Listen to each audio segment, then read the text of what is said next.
বিতৰণক লৈ বৃহৎ ঘোষণা কৰিছে ৰাজ্যৰ মুখ্যমন্ত্ৰী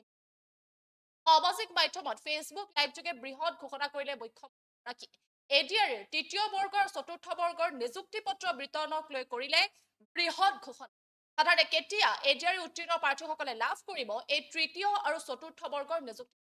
অৱশ্যে গ্ৰাফিক্স পেটৰ জৰিয়তে জনাব বিচাৰিম এটা গুৰুত্বপূৰ্ণ খবৰে মুহূৰ্তত মুখ্যমন্ত্ৰী হিমন্ত বিশ্ব শৰ্মা এডিআৰই নিযুক্তি পত্ৰক লৈ বৃহৎ ঘোষণা কৰিছে সামাজিক মাধ্যমত ফেচবুক লাইভ যোগে বৃহৎ ঘোষণা ৰাজ্যৰ মুখ্যমন্ত্ৰী হিমন্ত বিশ্ব শৰ্মাৰ 10 জানুৱাৰীৰ ভিতৰত প্ৰদান কৰিব এডিআৰই চতুৰ্থ বৰ্গৰ নিযুক্তি পত্ৰ অহা 15 জানুৱাৰী আশে-পাশে বিতৰণ কৰিব তৃতীয় বৰ্গৰ নিযুক্তি পত্ৰ সামাজিক মাধ্যম যোগে সদৰি কৰিলে মুখ্যমন্ত্ৰী হিমন্ত বিশ্ব শৰ্মাই ডিসেম্বৰত স্বাস্থ্য বিভাগৰ চাকৰিৰ নিযুক্তি পত্ৰ প্ৰদান কৰা হ'ব আৰু 23 ডিসেম্বৰত চাহ জনগোষ্ঠীৰ প্ৰাৰ্থীসকলে লাভ কৰিব নিযুক্তি পত্ৰ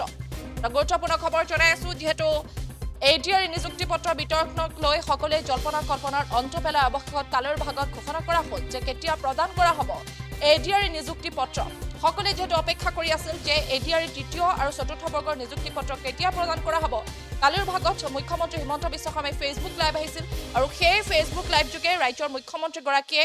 এডিআৰই চতুৰ্থ আৰু তৃতীয় বৰ্গৰ নিযুক্তি পত্ৰ বিতৰণক লৈ বৃহৎ ঘোষণা কৰিছে যে 10 জানুৱাৰীৰ ভিতৰত প্ৰদান কৰা হ'ব এডিআৰইৰ চতুৰ্থ বৰ্গৰ নিযুক্তি পত্ৰ আৰু 15 জানুৱাৰী আশে-পাশে বিতৰণ কৰিব তৃতীয় বৰ্গৰ নিযুক্তি পত্ৰ এটা গুৰুত্বপূৰ্ণ খবৰ জনাই আছো যেটো সামাজিক মাধ্যম যোগে মুখ্যমন্ত্ৰী হিমন্ত বিশ্ব শৰ্মাই ফেচবুক লাইভ যোগে উল্লেখ কৰিছে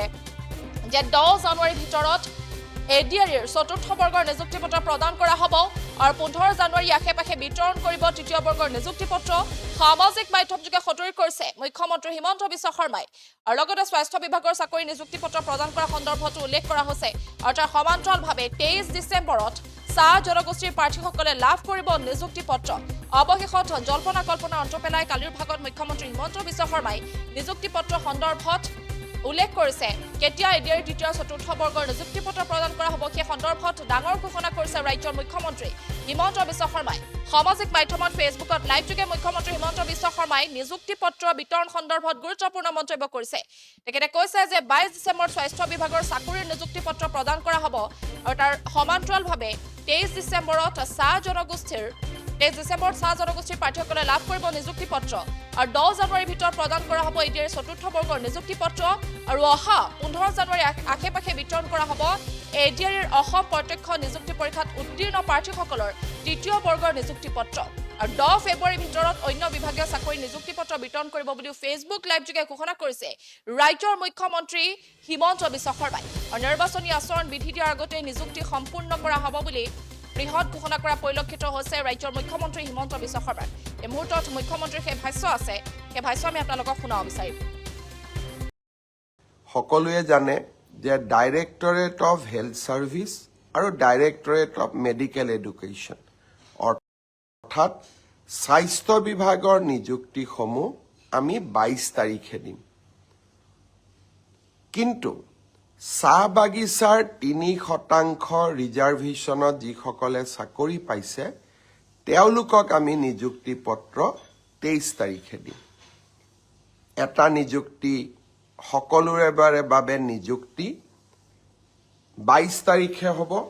আৰু চাহ বাগিচাৰ লৰা ছোৱালীখিনিৰ বাবে আমি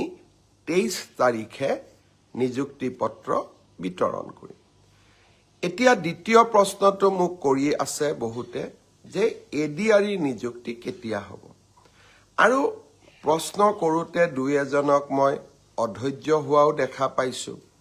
যোৱাবাৰো এডিআৰই নিযুক্তিৰ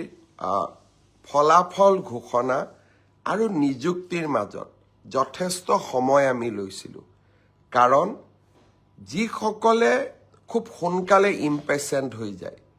তেওঁলোকক মই এটা কথা বুজাব খোজো যে আমাৰ যুৱক সমাজৰ বা উদীয়মান যুৱকসকলৰ আমি সকলো কথাতে অধৈৰ্য আমাক সকলো কথা সোনকালে লাগে কিন্তু চৰকাৰে হাতীৰ দৰে খোজকাঢ়ে লাহে লাহে লাহে লাহে খোজকাঢ়ে যাতে ভুল হৈ নাযায়